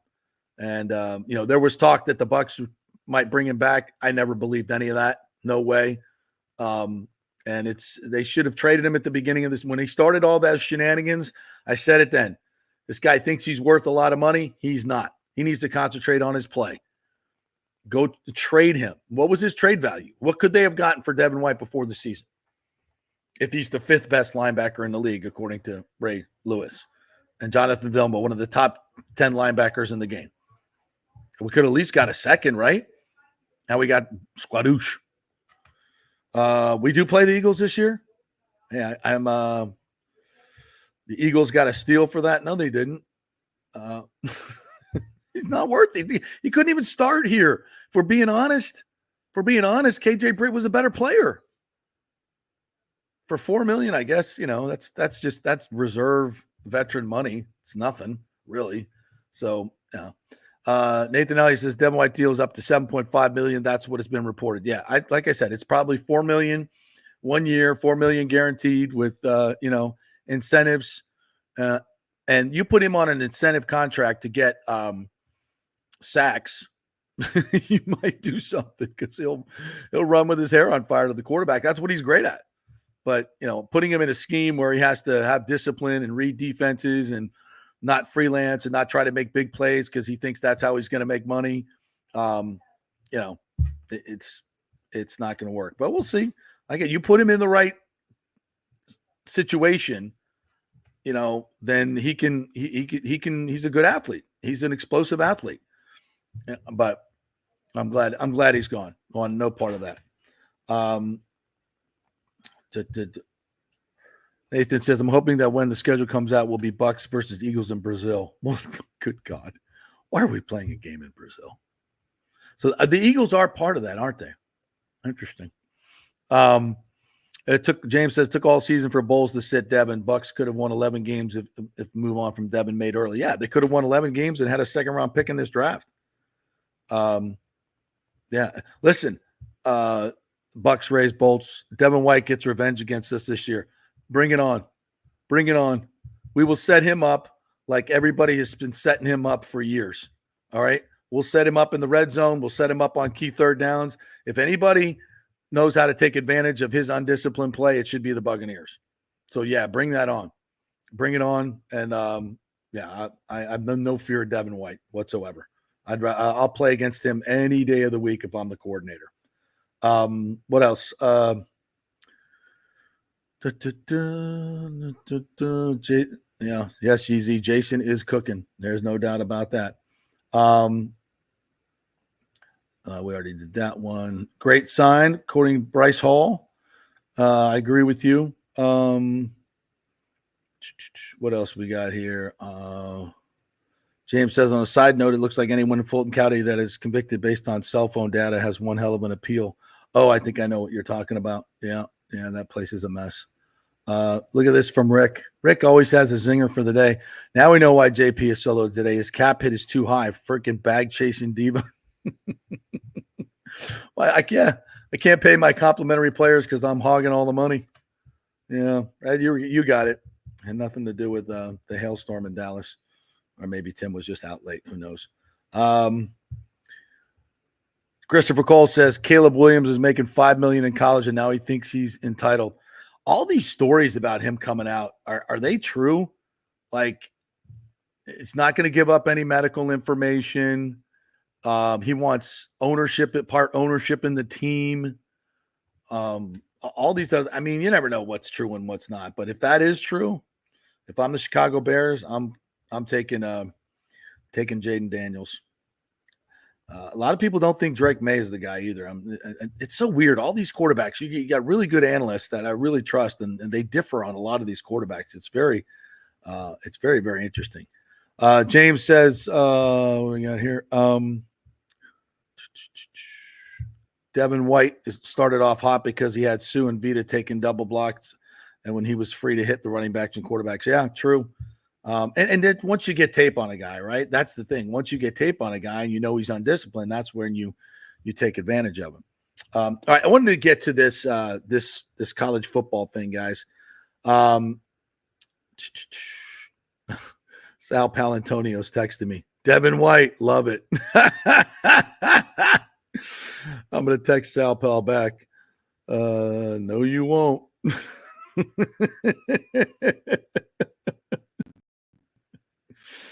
No, you're not going to like the Devin White experience. No way. Breaking news. Yep. Devin White to Philadelphia. Devin White is signing Eagles 1 year worth up to $7.5 million. Former All-Pro and Super Bowl champ finds a new home. Yeah. Good luck with that. Good luck with that. If he was so good, how come he's basically signing for what Greg Gaines signed for? It's just not that. It's really, you think you guys are afraid to face Devin White? Are you kidding me? Liam Cohen is licking his chops At least he should be. Yeah, bring it on. Bring it on. No, no, sorry. If we're doing it the right way, if we're a good football team, we should be able to take advantage of over aggressive guys like that don't play the way they're supposed to play.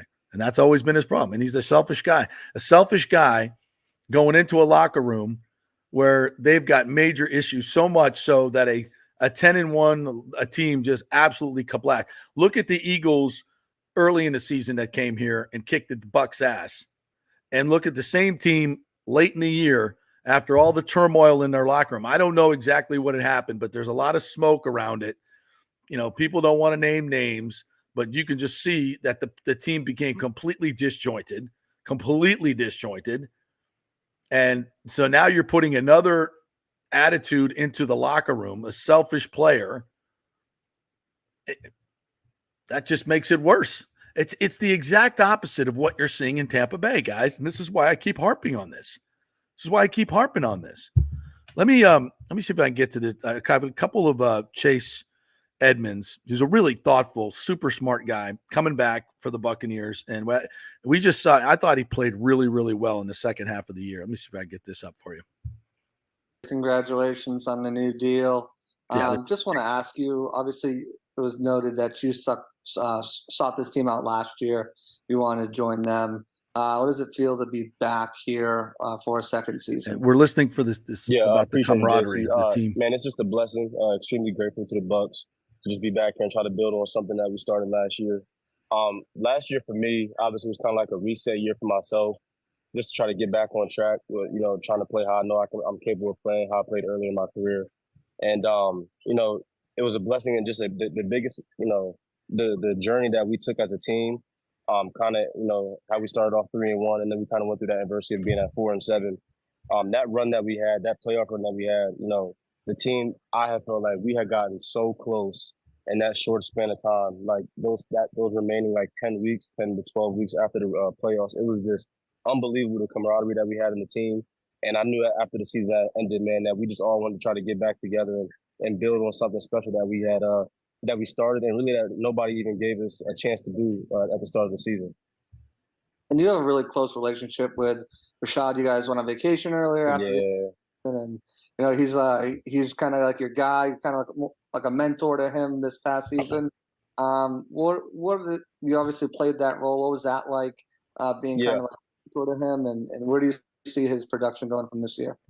Yeah, man, that was definitely, Rashad's probably the teammate that I've grown the fastest relationship with in my entire career. And I think part of it is because obviously, we're in the same room together, but like you said, this was like the first year of my career that really I was like the OG in the room, and just trying to just be such a small part of his journey and just help him really just like see what I see on the field in terms of just the development of the game. I pride myself on my intelligence, my IQ, but really for me, what I did was I took pride in just being there for him off the field, man.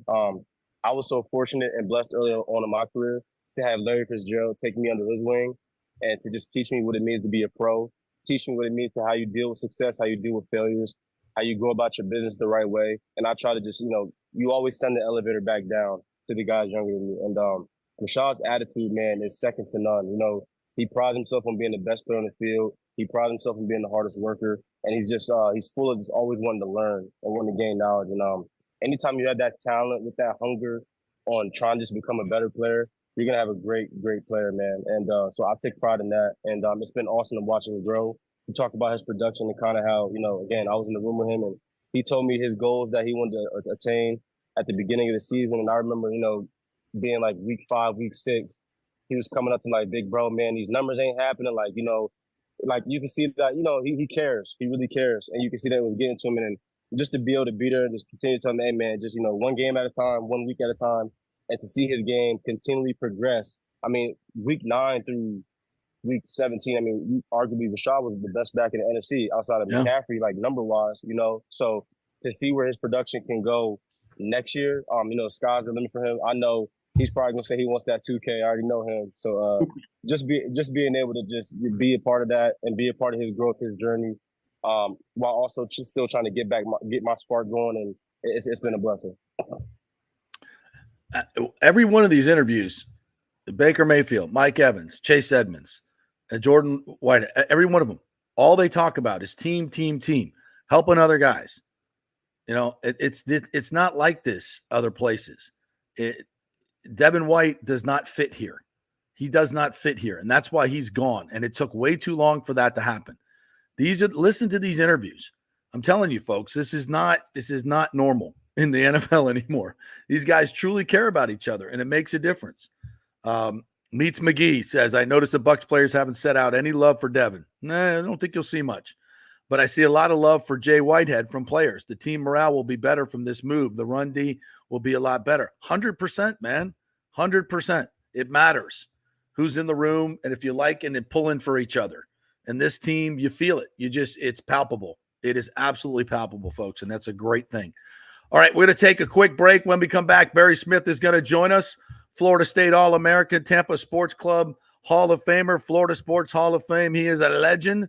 We're going to talk about a great upcoming event going on and also some Florida State chatter as well. Stay with us. JP here from my friends at your local Synovus Bank, and I do mean friends, and I do mean local. One of the local managers in Tampa is John Acosta, big fan of the show, and I've known him for over 40 years. He's been in local banking since 1983. You talk about developing relationships. You don't stick around for that long unless you're doing things the right way and have a great reputation, and that's the focus company-wide at Synovus. Big enough to handle any complex international transaction, but small enough to answer the phone when you have an urgent question about your business or personal account. And for personal accounts, they have a very easy app that works great. You can do everything online. And for large or small businesses, you will get that personal touch and services to help build your business, taking your dreams and aspirations from the whiteboard to reality. We can make that happen. Let us show you how. For a get-acquainted meeting to open a business or personal account, just call John or go to Synovus.com to find out where your local branch is. All right, this is for all you guys who don't want to go to the gym and do 5,000 crunches. At Bay Area Modern Medical Center, you can get on the new True Body machine where you can reduce fat and tone up your muscle. It's like doing 54,000 crunches in just 15 minutes. Define your body as you see fit. True Body offers personalized muscle stimulation that delivers the equivalent of those 54,000 crunches in just 15 minutes. Just get in touch with them at Bay Area Modern Medical Center, BAMMC.com. Chris Lugo and the team over there will set you up on True Body and get amazing results. Non-invasive with comfortable and little to no pain and zero downtime. You can isolate and target those areas that you want to improve and treat multiple areas simultaneously. It's an amazing machine, so check it out at Bay Area Modern Medical Center, BAMMC.com. Is getting a home equity line a good idea right now with rates so high? Well, I put that question to my good friend Scott Fitzgerald at American Mortgage Services, and he says it all depends on where you're at financially.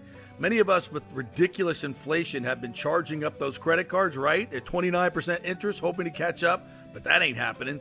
Those interest payments are killing you. So yes, a consolidation loan and tapping into that crazy equity in your house is a great idea. That strategy can drop your monthly nut by thousands of dollars and stop wasting money on those interest payments. Fitz, the mortgage guy, has done thousands of loans for the past 25 years in Tampa Bay. Just did one for a former colleague who was a manager for a big bank mortgage division. He knows Scott is an independent broker and can get him a way better deal than at his own big bank. AMS Tampa has way lower overhead and gives you the savings. So if you're worried about fees and closing costs, have the free consultation with Scott and look at the actual numbers. It may shock you what he can do. Be smart. Stay one step ahead. Email Fitz at scott@amstampa.com, scott@amstampa, or call 813-294-7595. Scott Fitzgerald, MLS 386722. American Mortgage Services, 1000 North Ashley Drive, Suite 1020, Haverford. Let's go. Right now, back to the show on FanStream Sports. All right, welcome back to the JP Peterson Show. Oh, our guest just disappeared. He was up in the box, and then he just disappeared. And there he reappears. It's like magic. All right, let's see if we can add Barry Smith to the stage here. Good morning, Barry. How are you, buddy? I'm doing marvelous. Thanks. You scared me, man. I was getting ready to go to you. I'm like, where'd he go? He disappeared. No, I started pushing buttons, and I shouldn't do that because anything that has to do with technology, I'm a dinosaur, baby. No, you're here. Look at you. We see you. You look beautiful. We hear you. This is like the most amazing technology. What we use is called StreamYard. I can do a TV show and bring for 2 hours every day. I'm literally producing this myself this morning, bringing in 3 and 4 guests from all over the world.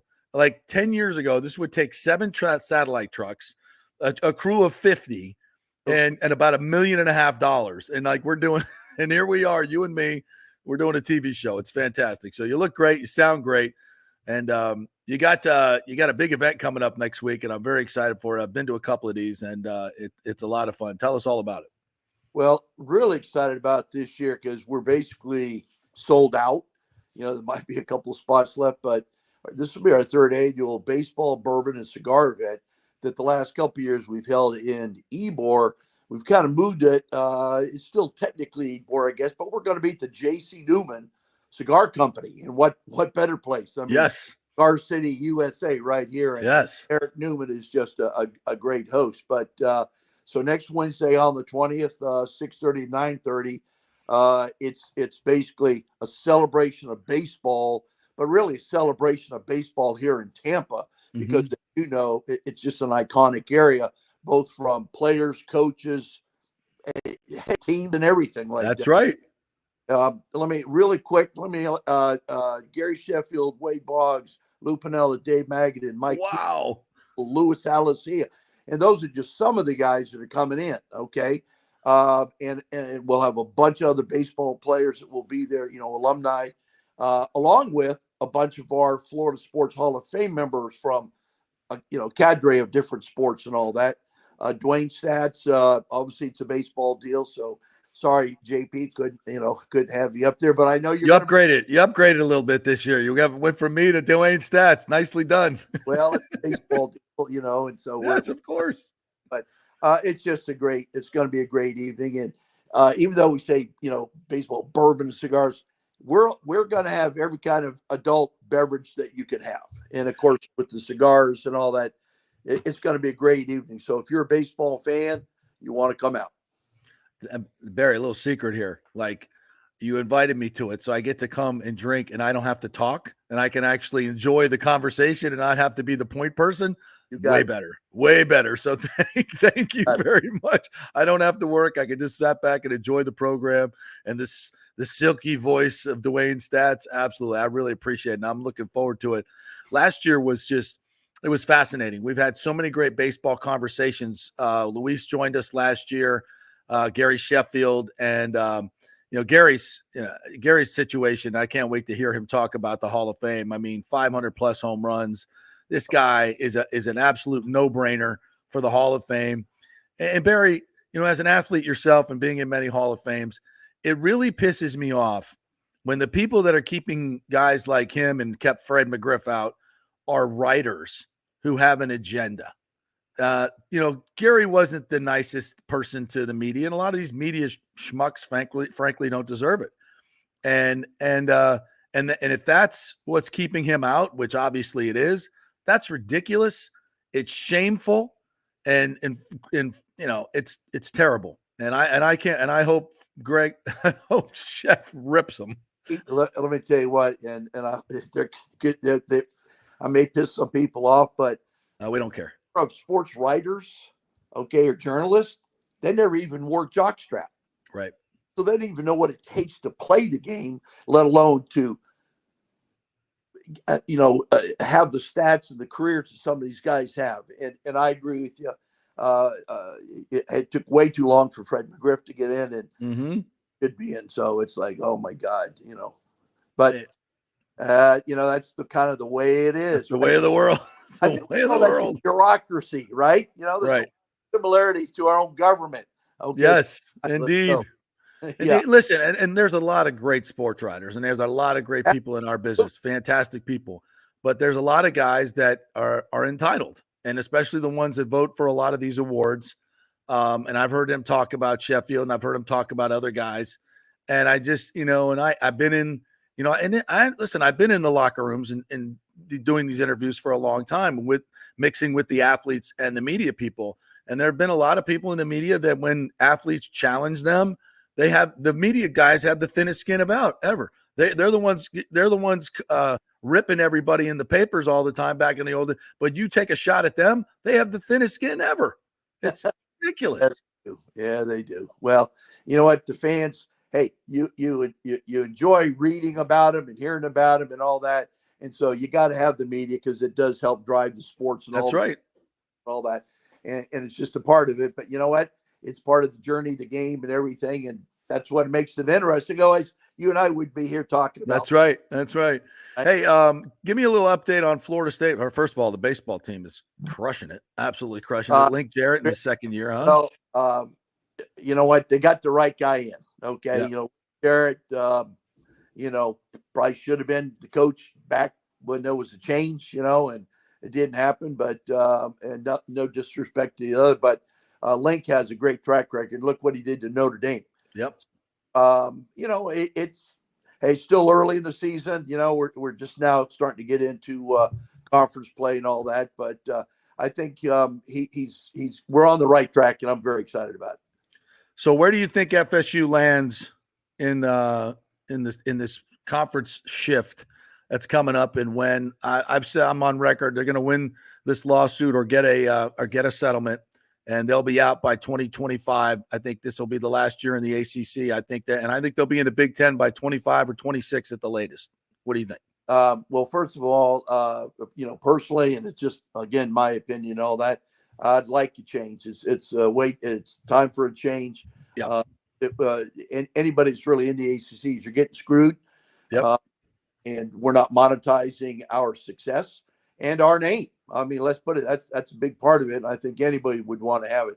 I personally would love to see us, in the Big Ten, because if you look, no disrespect, again, the SEC, love the ACC and the SEC and all that. Yeah. But I think the way of the world, you can see the two power brokers is the SEC and the Big Ten. And the way the Big Ten is, they're really becoming more of a national conference. Yes. You see, yes, it's growing, but they're still kind of a regional, every team, still the state kind of connects the other state. Yep. And I think we have a lot more in common actually with the Big Ten. I agree wholeheartedly. And let's hope that comes to fruition sooner rather than later. All right. So do we still have tickets available for bourbon, baseball, and cigars? Yes. Where do they get them? I would tell you at this point, you go to our website, and, that's, FLASportsHOF.org. FLASportsHOF.org. And you can go online, and we have, single ticket stuff. We have a twofer, a twofer, like a double play package, which is probably the best deal. But it's going to be a great evening. And thank you, JP, for giving me a chance to chat about it. Thank you very much for coming on, Barry. Look forward to seeing you and everybody next Wednesday. Thanks, buddy. I appreciate it. You're the best. Take care. Bye-bye. You look great, by the way. That's why I love having you on stream. I'm heading to just a few minutes. Going on the weekend. Yep. Awesome place, man. I love it. Thanks, Barry. Yep. Appreciate it, bud. Bye-bye. All right. The great Barry Smith. I'm going to tweet out the flyer here in just a second, so you guys can go get your tickets. It's going to be a fantastic event. All right, another quick break, and when we come back, Tracy West from the Valspar is going to join us. She has the latest and final field. They got till 5 o'clock tonight, so maybe at least the latest and greatest, some big names that are still coming in. We'll have that announcement when we come back. Stay with us. Everyone knows Italiano Insurance is your go-to for home insurance, but they also have an amazing team that focuses on business insurance. Yes, your business is most likely your biggest asset, so make sure you have the right coverage at the most competitive price. And if you started a side hustle recently, don't forget you need business insurance, because if you get sued in this over-litigious society we live in, you could lose all your personal wealth. So get that business insurance. And for the best customer service, always choose Italiano. My representative, Charity, is amazing. I called her late on a Friday because my insurance was going to lapse. She stayed late until the job was done. You just don't find that anymore. Give them a call, 813-877-7799. That's 813-877-7799. Italiano Insurance. Start the new year with a new diamond from the Gold and Diamond Source. It's still engagement season. Where better to get that special ring than the Gold and Diamond Source? Of course, I just got mine there. I'm engaged. You should do the same thing. Let's go. Gold and Diamond Source has the largest selection of engagement rings in the country. A literal jewelry superstore with 30 times the inventory of any normal jeweler. And if you have a loved one or a special person in your life who has a birthday this month, maybe you have an anniversary coming up, you can get 15% off the January birthstone, which is garnet, as in garnet and gold for all your Seminoles. Celebrate that mythical national championship. And it's the Gold and Diamond Source's 40th anniversary. For the past 40 years, they have taken pride in offering only natural diamonds formed over billions of years from the Earth's incredible forces. And gold prices are at an all-time high. Now's your chance to turn your jewelry box into a cash machine. It's the perfect time to trade in your broken or unworn pieces for something new and stunning. It's the Gold and Diamond Source, 3800 Ulmerton Road, always online at thegoldendiamondsource.com. JP here for the Jeeves Law Group, Jeeves. Call for a free case evaluation, 888-9-JEEVES. That's 888-9-JEEVES. We're local, we're trusted. The law firm brings over 80 years of combined legal experience focusing on clients in Tampa Bay, the state of Florida, and national class action cases. If you're injured, get that free case evaluation, no cost to you. The Jeeves Law Group's focus is on auto, truck, and motorcycle accidents, as well as class action and consumer protection law. Scott Jeeves is a board-certified civil trial lawyer and a certified circuit court mediator practicing in the Tampa Bay area for over 30 years. You hear him on the show all the time. Great guy, big Gator fan, and great for the community. The Jeeves Law Group is a highly skilled team with years of experience that will apply their skills, expertise, and knowledge to assist individuals who have been in an accident with compensation for damages, lost wages, medical expenses, pain and suffering, and property damage. Get that free case evaluation, 888-9-JEEVES. That's 888-9-JEEVES. Let's go. Right now, back to the show on FanStream Sports. All right, welcome back to the JP Peterson Show. Our cast of thousands continues today on this Friday as we add the great Tracy West, tournament director at the Valspar. It is coming up next week. I'm so excited. What's up, Tracy? How are you? Hey, JP. I'm fantastic. How are you? Oh, I bet you are. Man, it's got to be an interesting experience working all year for 1 week. It's coming up. I mean, what is that feeling like when it gets to tournament week? Yeah, it is. You work all year round. Your team works all year round for this, and you do everything that you can, everything right, and then you're based on making sure that hopefully no operational disaster happens or that you have good weather. So Yes. it can be very nerve-wracking, but I we're bet.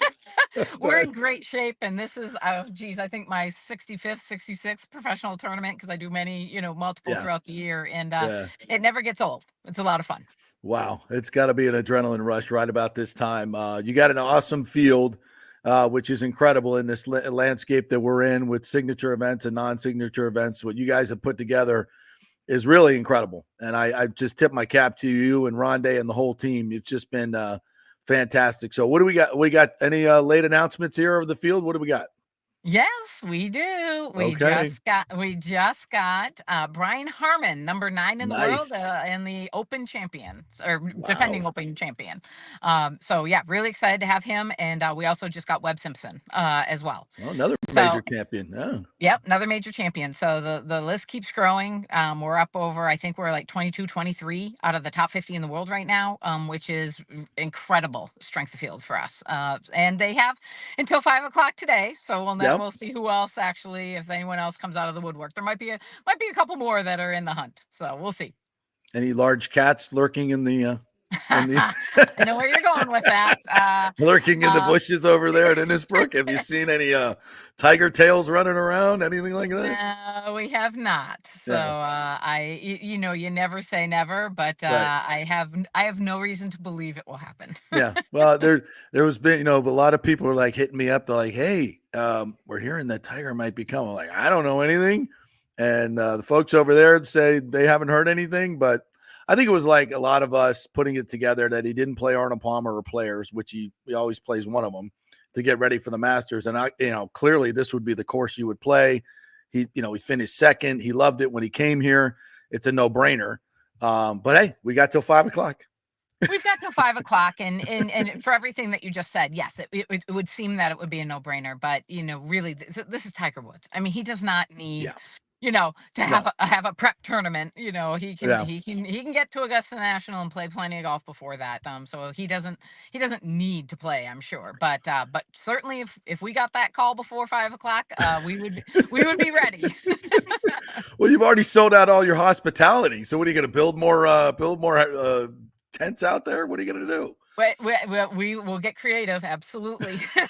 We'll find a way. We'll find a way.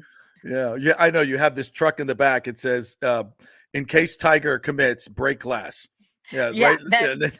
It's really pretty funny. I mean, in 2018, I developed a 50-point checklist of what you would do if he commits. Wow. And I did that, and it obviously he did. I found it in my files a couple of days ago, just in case.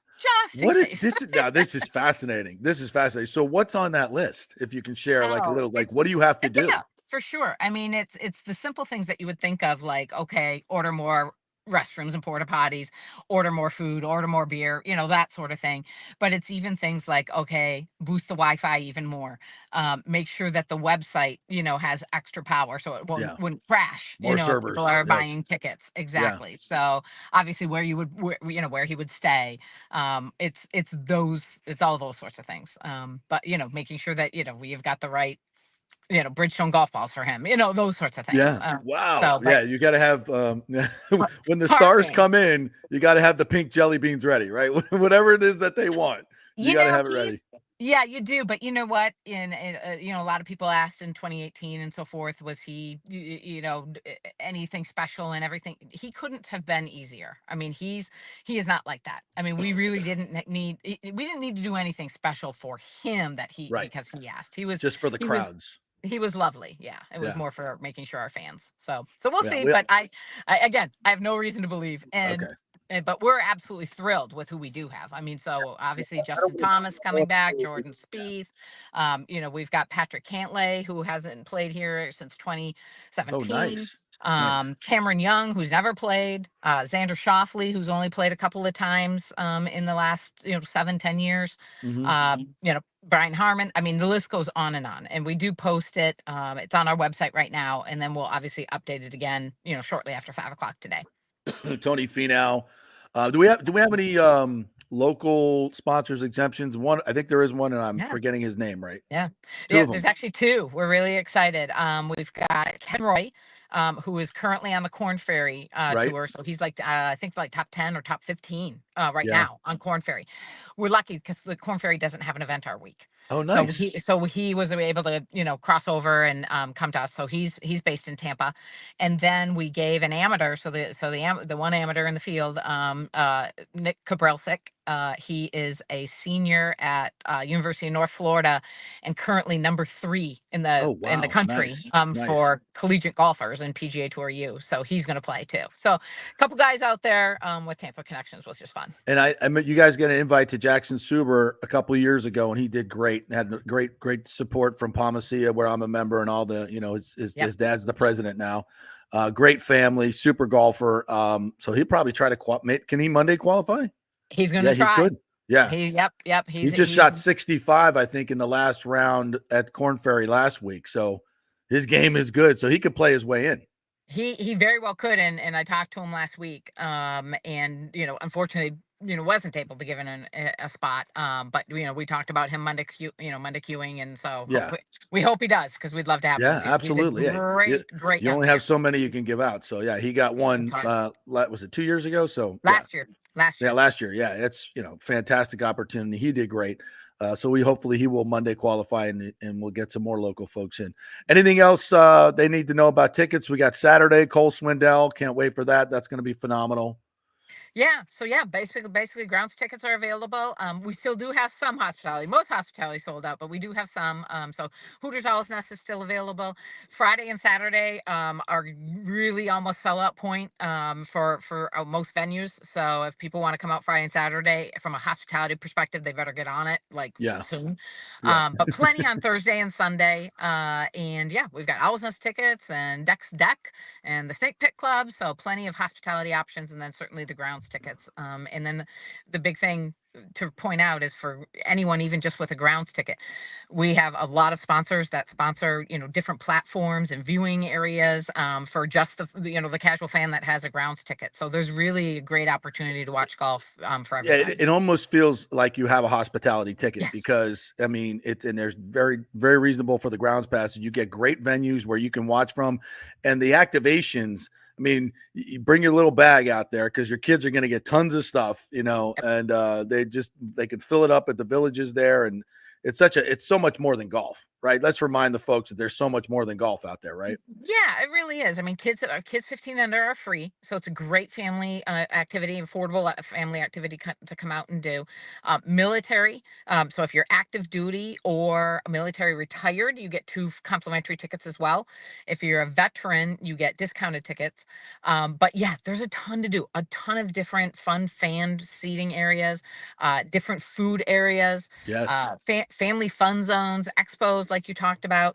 Come dress colorfully, and the Valspar Color Scouts will find you and give you prizes. A lot of selfie, folks that like social media selfie opportunities. Autograph area. Tampa Bay Times helps us with that, a big autograph area. So great people watching. It's just a lot of fun, whether you're a diehard golf fan or not. It's a premier event on the social schedule and the sports schedule, and that's why it has become a must-do. And if you're getting the free tickets too, you got to go to the website, right? And do the military and all that, right? Yep. All the information is on valsparchampionship.com. There you go. Tracy, thanks so much for joining us. Appreciate it. I will see you next week out there. We'll be doing it live for Thursday and Friday from the pool area as normal. Cannot wait. It's going to be super fun. We'll see you then. Awesome. Thanks, JP. All right. The great Tracy West right there. Appreciate it. All right. We navigated it pretty well today. Kids, no disasters. You guys are probably unhappy that you didn't see me dying on this. Paul Thomason from Extravaganza Production. Good to see you, my friend. Great to see Barry Smith on your show. Of course, we have all the legends come on the show here. You know that. I get to the comments here as and I'm sorry, you guys. I did not get to the college football thing because we got a little the Devin White thing kind of hit us up. Basically, it's on my Twitter. I want you to go read it. It's from Big Ten Information. And basically, it's outlining what is the future of college football. And there's going to be 2 major conferences, probably made up of anywhere from 46 to 52 teams. It's going to be the P2. And that's going to be the Big Ten and the SEC. And they're going to differentiate themselves. They're going to break away from the NCAA. Football is going to become a professionalized model that is removed from the school in terms of the athletic program, but become kind of a booster organization that provides funding for the athletic department. There's going to be a CBA. The players will unionize. They'll be these are all predictions. We're not saying this is set in stone, but this is what a lot of people that are knowledgeable within the college football administration world think this is where it's going with the legal things that have come down from the unionization of college athletes and NIL legislation that's on the book. So it'll probably be a P2, a Big Ten, and a SEC. The 6 main members of the ACC will be absolved into those 2, and maybe a couple remaining members from the Pac-10, but you'll have that top hierarchy, and then there'll be that next level, which is where the ACC and the Big 12 will reside. But there'll be a differentiation in levels. And there may be some movement between those 2 at relegation, who knows, something like that. But it will be a very professionalized model in terms of college football. The players will have unions. There'll be salary caps. That's why this per annum money is so important. These teams in the P2 are going to be making $40, $50, $60 million more than the other teams. And with NIL, that's basically a salary cap. And you can't really compete when you imagine the Bucs with a $60 million less salary cap than the Saints or the Panthers, right? Wouldn't work. So this is kind of where college football is heading. That's why the Noles are getting out of the ACC, as will Miami, as will Clemson, as will North Carolina, probably Virginia, maybe Virginia Tech. We'll see. Yeah, I think that's where this is definitely headed. All right, thanks you guys for joining us. Great comments as well. Good luck, Devin White, and your trails to Philadelphia. We'll see you in the red zone. Thank you to all our guests today: Tracy West, Barry Smith, Rhett Rollison, and Dan Lucas, who joined us today. If you missed anything, go check out the the podcast. Always like us on Spotify and on Apple and wherever you get your podcast. Have a great weekend, everybody. Go Bolts and Panthers on Saturday night. We'll be watching Rays baseball. We'll be back with you on Monday. Have a great day, everybody.